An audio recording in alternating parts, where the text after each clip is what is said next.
Assalamualaikum warahmatullahi wabarakatuh. Anda sekalian, apa kabarnya? Berjumpa kembali dengan Bapak, terkhusus kepada Anda sekalian, siswa-siswi kelas 12 MIPA, SMA Negeri 4 Kota Bengkulu. Insya Allah, ke depan kita akan sama-sama mendiskusikan tentang hukum kolom. Tetap semangat Anda sekalian dan selalu senantiasa Bapak ingatkan untuk menggali informasi dari berbagai sumber. Nah, Anda sekalian yang Bapak banggakan, untuk memahami tentang hukum kolom, mari kita lihat fenomena-fenomena sebagai berikut. Fenomena-fenomena yang mungkin pernah kita lihat dari berbagai sumber, baik langsung maupun tidak langsung, seperti air tadi yang berbelok arah, walaupun sebenarnya tidak ada yang menarik. Kemudian ada kertas yang melayang.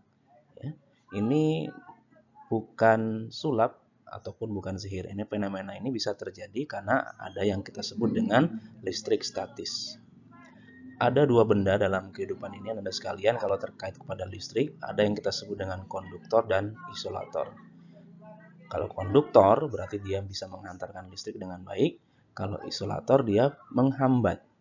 Nah, kenapa benda dikatakan bersifat isolator atau tidak mampu menghantarkan listrik dengan baik? Karena sifat awalnya benda itu adalah netral. Nah, ketika ada dua benda isolator yang netral, itu kita gesek-gesekan atau friksi, maka nanti akan ada perpindahan elektron. Ya. Nah, ketika jumlah proton dan elektronnya sama, maka pada saat itulah sebuah benda dikatakan bermuatan netral. Nah, ketika sebuah benda kekurangan elektron, maka dia dikatakan bermuatan positif, dan kelebihan elektron dikatakan bermuatan negatif. Nah, listrik statis adalah muatan listrik yang tidak mengalir. Nanti, oleh karena itu akan ada jenis muatan, ada muatan positif, dan ada muatan negatif. Kemudian, kedua muatan itu punya sifat, nanti kalau dia sejenis, dia akan tolak-menolak. Artinya kalau sejenis bisa positif dan positif, atau negatif dan negatif. Dan ketika dia berlainan jenis atau tidak sejenis akan tarik-menarik. Jadi bisa positif negatif atau negatif positif, seperti tayangan animasi yang Anda saksikan. Ya, jadi ketika ada positif, ya, bahwa negatif dan negatif, dia akan tolak.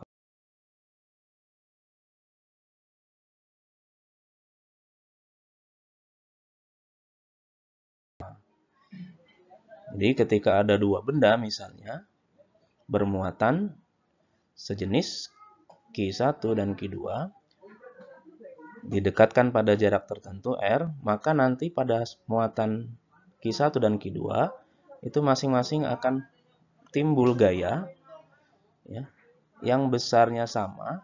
Nah, ketika dia sejenis, dia akan tolak-menolak seperti sifat muatan ketika didekatkan. Ada F12, F21. Ya. Nah, ketika dia tidak sejenis, maka akan timbul gaya yang sifatnya tarik-menarik. Nah, gaya yang timbul akibat dua muatan yang didekatkan, baik sejenis atau tidak sejenis, ya, maka gaya inilah yang kita sebut dengan gaya Coulomb. Nah, secara matematis diformulasikan, ya, gaya Coulomb itu sama dengan F sama dengan K, konstanta Coulombnya, hasil kali besar muatan masing-masing Q1 dan Q2 dibagi dengan kuadrat jarak antara kedua muatan tersebut. Nah, nanti untuk konstanta, namanya konstanta ya, Anda sekalian. Nilainya ketetapan 9 kali 10 pangkat 9 Newton meter kuadrat per Coulomb pangkat 2.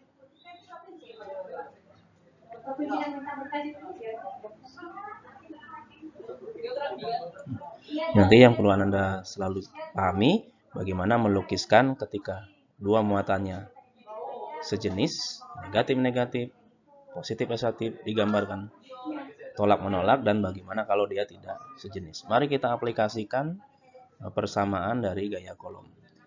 Jadi kalau misalnya ada dua muatan, ini sejenis negatif terpisah pada jarak 1 nanometer, besar masing-masing muatan 1,6 kali 10 pangkat min 19. Masih ingat ya? Ya, ini muatan elektron. Berapa gaya yang timbul antara kedua muatan tersebut? Maka dengan menggunakan hukum Coulomb, kita substitusikan nilainya, maka akan menemukan nilai 2,3 kali 10 pangkat min 10 Newton yang sifatnya saling tolak-menolak. Kenapa? Karena muatannya sejenis. Jadi sifatnya nanti akan saling tolak-menolak. Ya. Nah, insya Allah mudah ya Anda menentukan berapa besar gaya interaksi yang terjadi antara kedua muatan yang diletakkan pada jarak tertentu atau yang kita kenal dengan gaya Coulomb.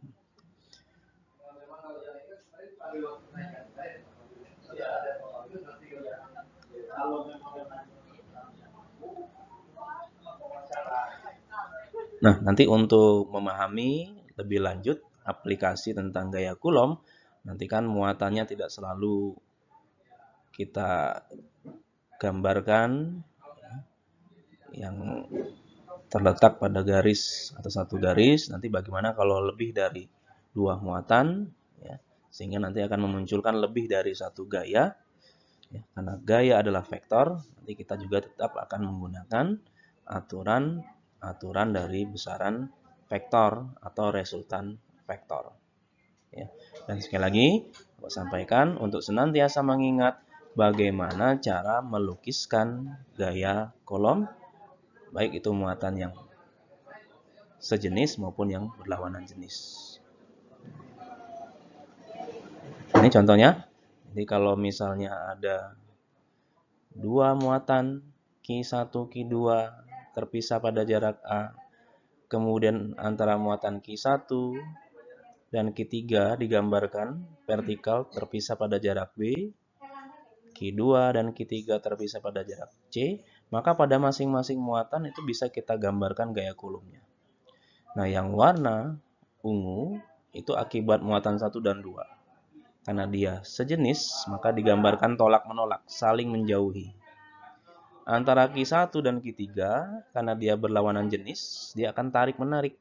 Yang kuning, maka digambarkan saling mendekati.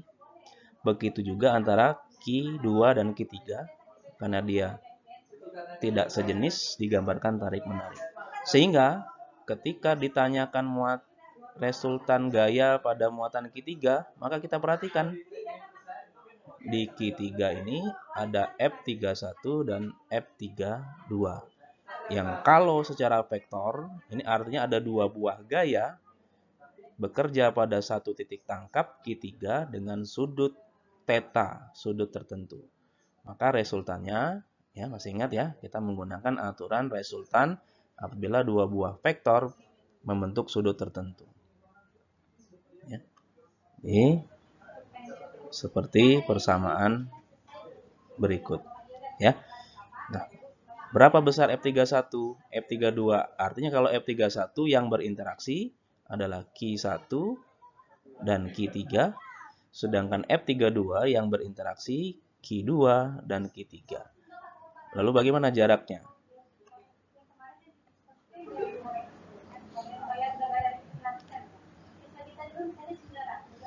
Nah, sekarang kita coba mengaplikasikan hukum Coulomb tadi dengan beberapa soal berikut. Ini Bapak pilihkan dari soal ujian nasional tahun 2017.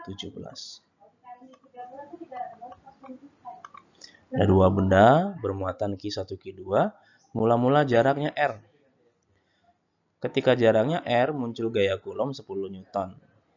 Nah, kemudian Q1 digeser. Ya. Artinya kan bisa bergeser ke kanan, bisa bergeser ke kiri. Sehingga gaya yang timbul sekarang menjadi 40 Newton. Nah, maka berapa besar pergeseran yang harus dilakukan oleh muatan Q1 agar gayanya menjadi 40 Newton. Ini caranya kita anggap ini kondisi 1. Kemudian ini kondisi 2. Jadi caranya Anda sekalian kita buat permisalan. Misalnya Q1 kita geser sejauh X. Ya, katakanlah ini titik P. Ya, Jadi sejauh X. Nah, ketika kita geser sejauh X menuju Q2, jarak mula-mula R, maka sisa jarak antara P dengan Q2 tinggal, iya, pintar sekali, selisih antara jarak mula-mula R dengan jarak X yang kita misalkan. Maka F1, ya, K Q1 Q2 per R kuadrat, F2 sekarang, artinya kondisi sekarang, jaraknya yang kita ambil, ya, karena sekarang dianggap Q1-nya di titik P, maka jarak yang kita gunakan R min X. Yang ini. Ya. Jangan lupa nanti tetap dikuadratkan.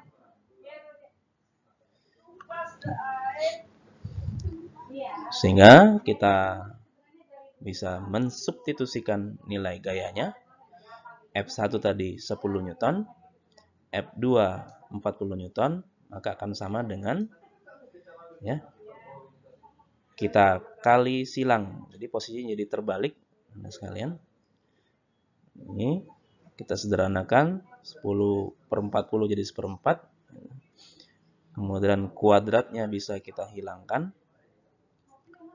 Jadi akar dari 1/4, akar 1, 1, akar 4, 2, kuadratnya hilang.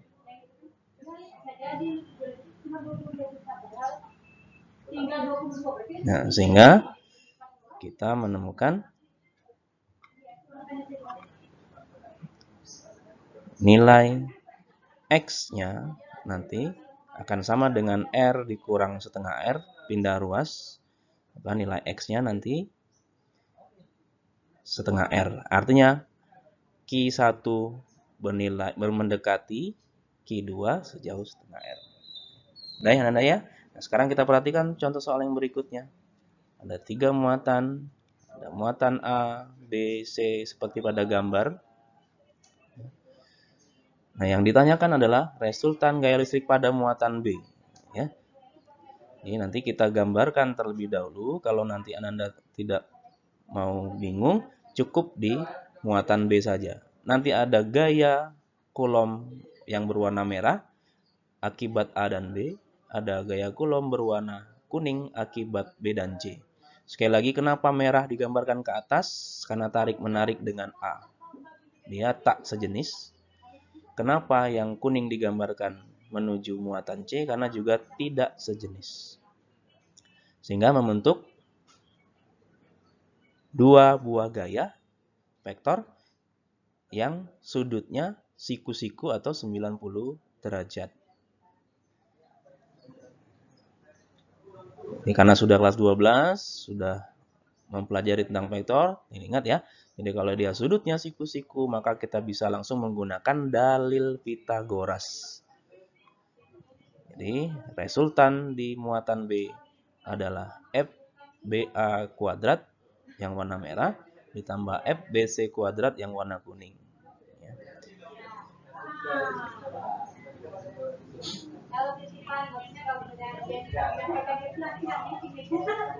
Mari kita tentukan berapa besar masing-masing gaya terlebih dahulu. FBA berarti yang berinteraksi, iya, B dan A. Yang jaraknya 30 cm atau 0,3 meter. Maka kita gunakan formulasi hukum Coulomb tadi. Konstantanya, ya, tetap tidak berubah. Maka kita menemukan gayanya 8 Newton. Kemudian FBC, siapa yang berinteraksi?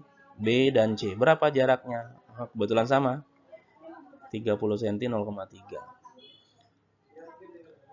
Maka ya, kita menemukan besar gaya FBC setelah kita substitusikan nilainya 6 Newton. Ketika FBA, FBC sudah kita ketahui nilainya atau besarnya, maka kita gunakan persamaan dalil Pitagoras tadi. Karena yang ditanya di titik B, ya, akan sama dengan 8 Newton kuadrat tambah 6 Newton kuadrat Ya. Akar ya, jangan lupa nanti akarnya Pitagoras. Sudah bisa ditebak hasilnya. 64 dengan 36 kan 100. Jadi akar 100 10 Newton. Jadi sekali lagi nih, Bapak pilihkan dari soal UN 2014. Mudah sekali Anda sekalian.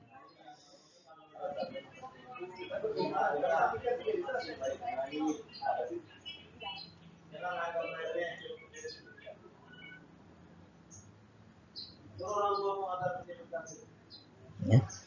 Jadi sekali lagi Anda sekalian, kuncinya senantiasa karena gaya kolom adalah besaran vektor, maka harus kita pahami bagaimana cara melukiskan, menggambarkan yang kuncinya adalah sifat dari ketika dua muatan sejenis didekatkan, dia akan tolak menolak, digambarkan saling menjauhi, dan kalau dia tak sejenis, dia akan punya sifat tarik menarik, maka akan dilukiskan saling mendekati antar muatan yang berinteraksi.